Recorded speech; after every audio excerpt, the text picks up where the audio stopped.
Let us learn 5 ways to create a tapered arrow in PowerPoint.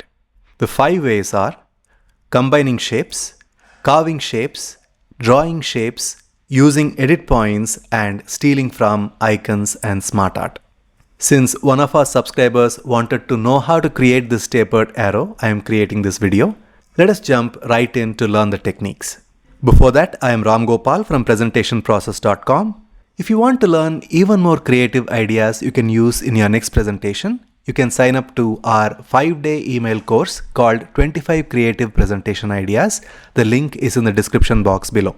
Let us learn the first technique, which is to combine shapes to create a tapered arrow. First, let us go to shapes. From basic shapes, pick up this third one called isosceles triangle and then draw a triangle like so. Then let us make a duplicate of this by pressing Ctrl D, and you can flip it vertically. You can use one of the shortcuts if you have. Otherwise, you can go to rotate and say flip vertical, and you can extend this arrow like this, and you can place it like this, and then select both the elements. Make sure that they are properly aligned like so, and then combine it, and now you have a tapered arrow. You can combine the triangle with other shapes as well to create tapered arrows.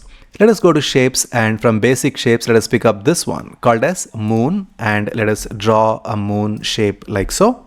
Then, as I mentioned earlier, let us pick up the isosceles triangle and then draw the triangle like so.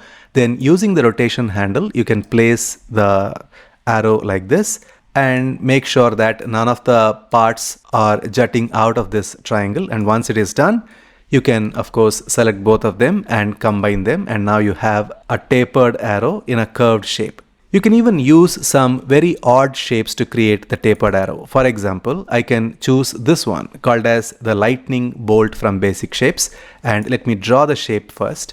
And now I can add a triangle here. Let us go to the triangle option and let us use the rotation handle and place it over here. When I select everything and combine it, you can see that I have a very interesting tapered arrow you may not have seen in many places. So those are the different ways you can combine shapes to create your tapered arrow. Now let us go to the next technique where we try to carve shapes to create our tapered arrow. For that we need 2 circles. So let us go to shapes. From basic shapes, let us pick up this oval. I'm going to draw an oval like so. Make a duplicate by pressing Ctrl D, and then I can adjust the positioning of my second oval, and you can see that this is the portion that we are going to use. If you want, you can change the angle a little bit and then make it even more curved. Whichever way you want, you can do. Now once we have both the shapes placed the way we want, we can select the first one, hold the shift button down and select the next oval, and then use shape subtract option. You can see that this is the tapered arrow which is curving up. Now of course I can always cut the portions that I don't really want. I can use my shapes, use isosceles triangle, and then decide the angle in which we want to use this. So let us say this is the angle. Then I can select both of them, go to shape fragment, so fragment shapes. I'm going to remove the outline, so let us go to remove outline option. Make sure that the shapes are overlapping, so I'm going to select this and use my up arrow key so I can move it slightly up, and then down arrow key. So now you have no gap between these various fragmented shapes. I don't want this, so I'm going to delete this. Now I can select everything and use shape combine. Now I have a tapered arrow in a curved fashion. If you want a double-sided arrow, you can do so. Let us go to shapes, pick up the circle, draw a circle like so, make a duplicate by pressing Ctrl D, place it slightly at a distance, and then go to shapes, pick up the rectangle tool and draw a rectangle like so, and then select everything, make sure that it is properly aligned in the middle. Then let us go to fragment, and I'm going to just pick up this piece here and I'm going to discard everything else. Now I can add a triangle on top and a triangle at the bottom. So let us go to shapes and then pick up the isosceles triangle and draw an arrow like this, and then press Ctrl D to create a duplicate, and then flip it vertically and then place it over here. And let us select everything, align properly, and then let us use shape combine. Now I have a double-headed arrow. So you can carve the shapes to create the stem of the arrow and then combine it with triangle to create your arrowhead. The next way is to draw shapes to create your tapered arrow. Let us go to shapes and go to lines, and here I'm going to use this option here called curve. Let us click on it and then click, click, click, and then click again, click, and then click here. So can you see I have created this tapered shape, and naturally you know the next step. Let us pick up this isosceles triangle and then turn it around and then place it. Make sure that the size is appropriate, and once it is done, select everything and then combine. Now you have created a new and unique shape by just drawing using the curve tool. Now if you don't want to draw a shape and create your arrow, there is an alternative, which is to use edit points in the shapes that you already see in the auto shapes gallery. Let us go here.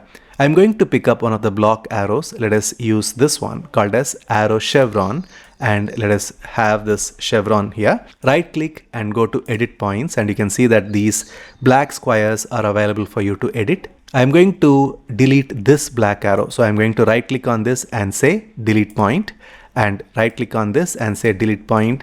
Now I have a beautiful arrowhead.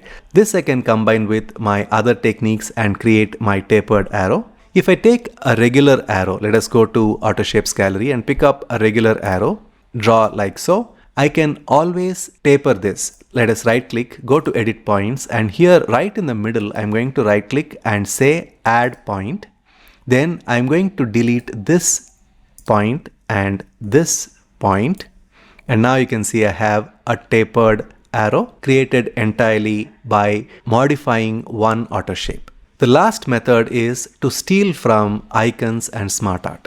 When I go to insert, I'm using Office 365, and that is the reason why I have access to icons. So I go to insert icons, and here is the icons option, and let me select arrow here and hit enter, and you can see some very interesting curved and tapered arrows here in different angles and different shapes.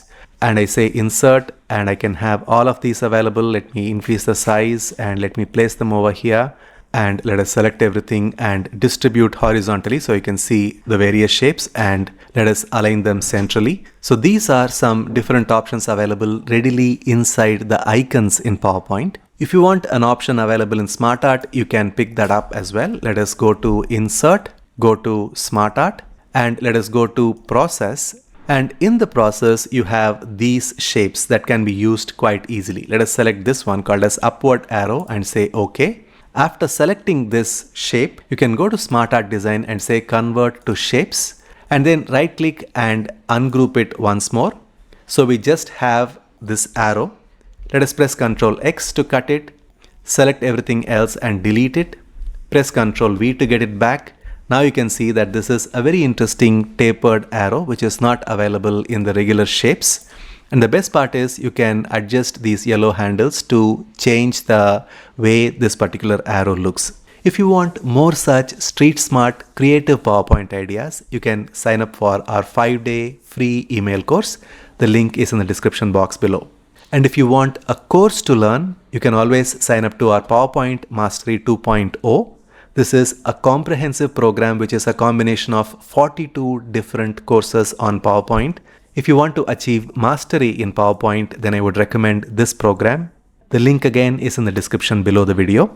And if you want to know all about arrows in PowerPoint, which is for beginners, I recommend this video next. You can click on the link that you see right now on your screen and watch this video. I'll see you inside that video.